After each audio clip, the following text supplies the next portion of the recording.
का नित्य का क्रम बन गया। जो भी मन में इच्छा होती थी हनुमान जी के सामने जाते थे और कहते थे कि और मनोरथ जो कोई लावे सोई अमित जीवन फल पावे, और बाबा महाराज का ध्यान धरते थे और छोटी छोटी सभी इच्छाएं पूरी हो जाती थी। सभी उन्होंने अनगिनत इच्छाओं की चर्चा की है। जो चाहते थे बड़ी बड़ी जो इच्छाएं हैं वो तो पूरी हो ही रही थी। छोटे बाबा जी यही कहते थे कि आप हनुमान चालीसा पढ़ो, हनुमान जी का दर्शन कर लो। जो पढ़े लिखे लोग नहीं थे उनसे कहते थे कि जाओ हनुमान जी का दर्शन करो, बाकी सब तुम्हारा काम हो जाएगा। जो पढ़े लिखे लोग थे जो हनुमान चालीसा का पाठ कर सकते थे उनसे कहते थे कि हनुमान चालीसा का पाठ करो। और मनोरथ जो कोई लावे सोई अमित जीवन फल पावे, जो भी तुम्हारे मनोरथ हैं सब पूर्ण हो जाएंगे। जय सिया राम। सब सुख लहे तुम्हारी सरना, तुम रक्षक काहू को डरना।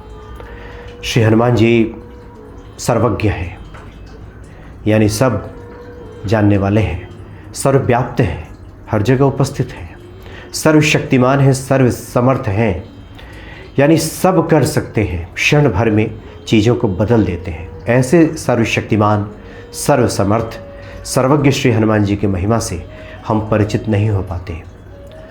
परिचित हो भी कैसे, चूँकि हम उन्हें देख नहीं पाते। वो अगर किसी रूप में दिखाई भी दे जाए तो फिर हम उन्हें पहचान नहीं पाते। कई बार ऐसा होता है कि हनुमान जी किसी न किसी रूप में हमारे सामने आ जाते हैं। बाबा नीम करोड़ी जी महाराज तो ऐसे अलौकिक संत हैं जो हनुमान जी की प्रतिमूर्ति हैं। उन्हें भी पहचानने में भक्तों को मति भ्रम की स्थिति पैदा हो गई।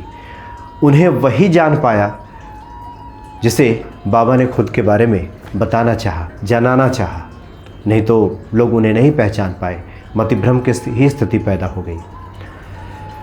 बाबा जी ऐसे हैं जो अपने भक्तों के सकल मनोरथ जो भी इच्छाएं हैं सब पूर्ण कर देते हैं। और मनोरथ जो कोई लावे सोई अमित जीवन फल पावे।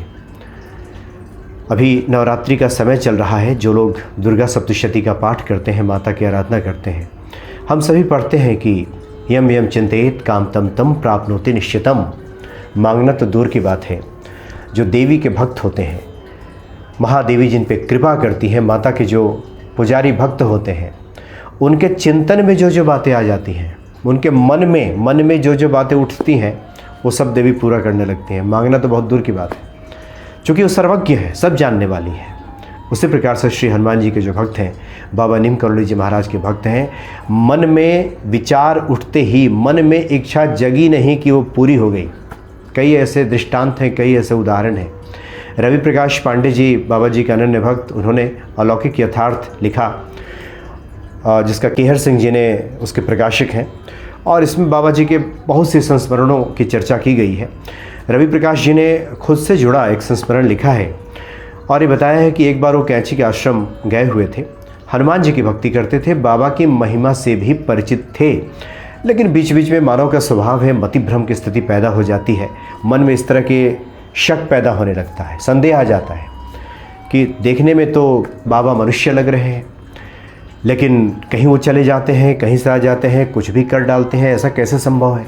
कई तरह के इस तरह के मन में विचार आ जाते हैं, तो उनके मन में भी इस तरह के विचार आ जाते थे। एक बार हनुमान जी की सुबह पूजा कर रहे थे, कैंची के आश्रम में ही, मंदिर में ही थे, तो उन्होंने देखा कि बाबा महाराज के कक्ष से, उनके कमरे से एक भक्त बाहर आ रहा है, उसके हाथ में रोटी का एक टुकड़ा था।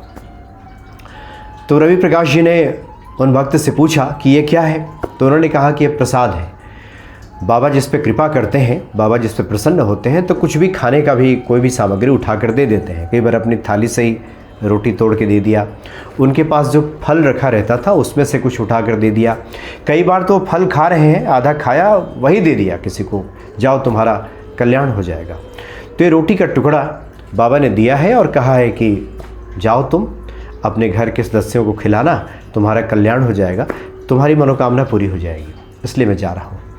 तो रवि प्रकाश पांडे जी, जिनके मन में कई बार संदेह जन्म ले लेता था, इनके मन में ये बात आई कि बाबा सर्वसमर्थ हैं अगर, तो ये रोटी का टुकड़ा नहीं, बाबा की पूरी थाली मेरे पास आ जाए प्रसाद स्वरूप। जैसे बाबा रोटी का टुकड़ा देते हैं, तो क्यों ना मेरे पास उनकी पूरी थाली ही आ जाए, बाबा मेरे पास भिजवा दें, मेरा भी कल्याण हो जाएगा। इस तरह के भाव उनके मन में आए और फिर वो हनुमान जी की पूजा में लग गए।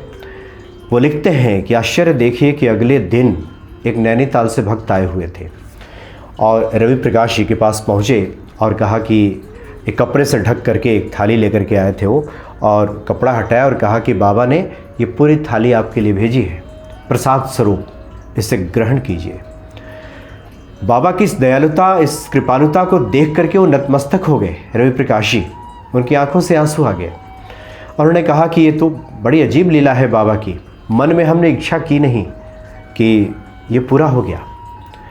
बाबा जी जब भी अपने भक्तों से बातचीत करते थे, कोई पहाड़ी क्षेत्र के लोग आते थे, दिन दुखियारे लोग कि घर में पैसे नहीं हैं, खाने पीने की दिक्कत है, घर में शादी ब्याह है, उसके लिए धन की व्यवस्था नहीं हो पा रही है, तो बाबा जी यही कहते थे कि आप हनुमान चालीसा पढ़ो, हनुमान जी का दर्शन कर लो। जो पढ़े लिखे लोग नहीं थे उनसे कहते थे कि जाओ हनुमान जी का दर्शन करो, बाकी सब तुम्हारा काम हो जाएगा। जो पढ़े लिखे लोग थे, जो हनुमान चालीसा का पाठ कर सकते थे, उनसे कहते थे कि हनुमान चालीसा का पाठ करो, और मनोरथ जो कोई लावे सोई अमित जीवन फल पावे, जो भी तुम्हारे मनोरथ हैं सब पूर्ण हो जाएंगे, हनुमान जी से प्रार्थना करो, ऐसा वो कहा करते थे।